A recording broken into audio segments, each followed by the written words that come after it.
जय हिंद जय भारत। आप देख रहे हैं जय भारत मीडिया, जहां हम बनते हैं जनता की आवाज़।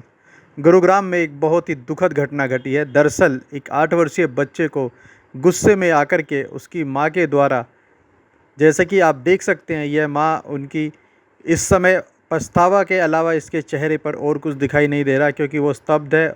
और शायद इसी चक्कर में उसकी आंखों के आंसू भी सूख चुके हैं, क्योंकि एक अपने बच्चे को मारना किसी भी माँ के लिए इतना आसान नहीं होता, क्योंकि माता को कभी कुमाता नहीं कहा गया है।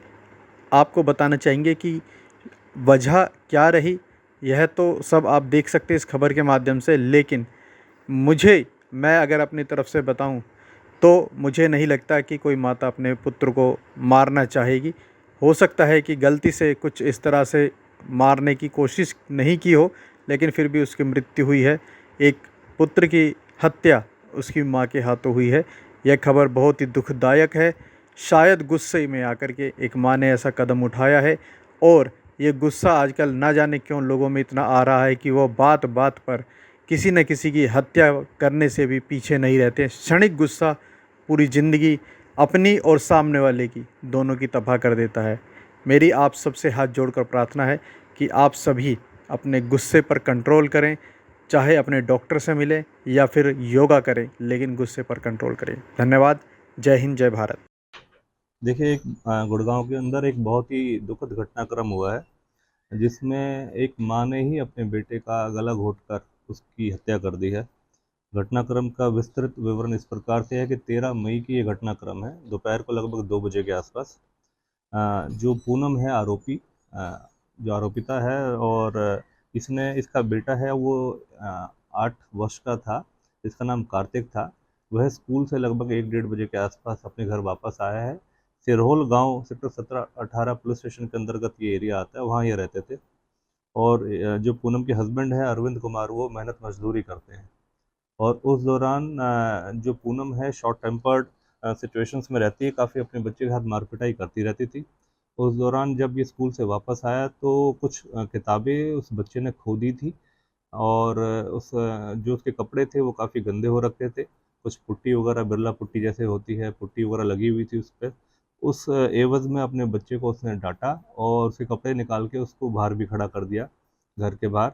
और फिर जब वो बच्चा किसी और चीज़ की कारणवश जिद करने लगा, तो और गुस्से में आते हुए उस बच्चे के साथ मार-पिटाई करते हुए उसका गला घोंटकर उसकी हत्या कर दी। इस संबंध में जो हमारी संबंधित पुलिस स्टेशन है, उन्होंने कार्रवाई करी है। उसके तहत उन्होंने कार्रवाई करके हमारी जो क्राइम ब्रांच है उसको मौके पे बुलाया गया और मौके की विज़िट करी गई। मौके की विज़िट के दौरान एफएसएल की जो टीम है और फिंगरप्रिंट्स की टीम है और अन्य संबंधित जो टीम्स हैं, उन सभी ने विज़िट करा, सभी अधिकारियों ने मौके को विज़िट करा।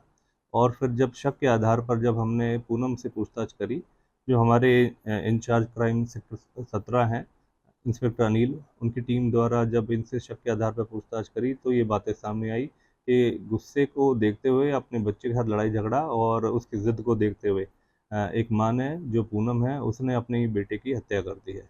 उस संबंध में नियम अनुसार उसके खिलाफ कार्रवाई करते उसको अरेस्ट करा गया है। और अब पुलिस रिमांड हासिल करके और गहनता से पूछताछ करी जा रही है। पुलिस को सूचना कैसे मिली सर इस वारदात की? देखिए, सेक्टर 17-18 पुलिस स्टेशन के अंदर एक कल्याणी हॉस्पिटल से ये सूचना प्राप्त हुई थी 13 तारीख को, 13 मई को, कि लगभग एक बच्चा है 8 वर्षीय जिसकी डेथ हो गई है। तो उस संबंध में जब वहाँ पर जाके मौका देखा गया और संबंधित जानकारी हासिल करी गई, तो जो बच्चा था कार्तिक, उसके पिता अरविंद ने एक लिखित दरखास्त फिर पुलिस स्टेशन में दी, जिसके तहत जो कार्रवाई नियमानुसार अमल में लाई गई। और जब उसके बाद जब ये गहनता से पूछताछ करी गई कि किस प्रकार से इस बच्चे के साथ ये घटनाक्रम घटित हुआ है, तो उसके दौरान जो पूछताछ में चीज़ें सामने आई, तो कुछ जो शक के दौरान जो हमारी क्राइम ब्रांच ने इस पे कार्रवाई करी, जो हमें कुछ उसकी मदर पे ही शक गया। और शक के दौरान जब हमने पूछताछ करनी शुरू करी, तो उसके दौरान उन्होंने खुद ये डिस्क्लोज़ किया कि भई इस तरीके से इस घटनाक्रम की वजह से ये घटनाक्रम को अंजाम दे दिया गया है। तो इसकी मदर को नियमानुसार अरेस्ट कर लिया गया। तो सर ये क्या भागी थी उसके बाद वारदात को अंजाम देकर या वहीं पे थी? नहीं, ये मौके पे ही थी और उस तरीके का कोई भी इसके ऊपर भाव नहीं था। तो हमें इसके ऊपर शक आया कि अगर बच्चे की डेथ हुई है और माँ के ऊपर इस तरीके से कोई भाव नहीं आ रहा है कि उसने कुछ ऐसा कृत्य कर दिया है, कोई इसके अंदर इस तरीके की विशेष हमें परिस्थिति नहीं दिखी कि जिसके ऊपर हमें अन्यथा कोई और ऐसी वजह लगे, तो हमें इसके ऊपर शक गया कि कहीं ना कहीं माँ का रोल रहा होगा इसमें। तो जब गहनता से पूछताछ करी तो ये चीज़ें सामने आई। सर कोई अफेयर की बात आ रही थी कि दो गैर मर्दों के साथ भी इसका अफेयर, तो नहीं, ऐसा इस क्या? तरीके की कोई भी घटनाक्रम अभी किसी भी तरीके से सामने नहीं आई है। अन्यथा ये सभी बातें हैं, इनकी हम पुष्टि नहीं करते।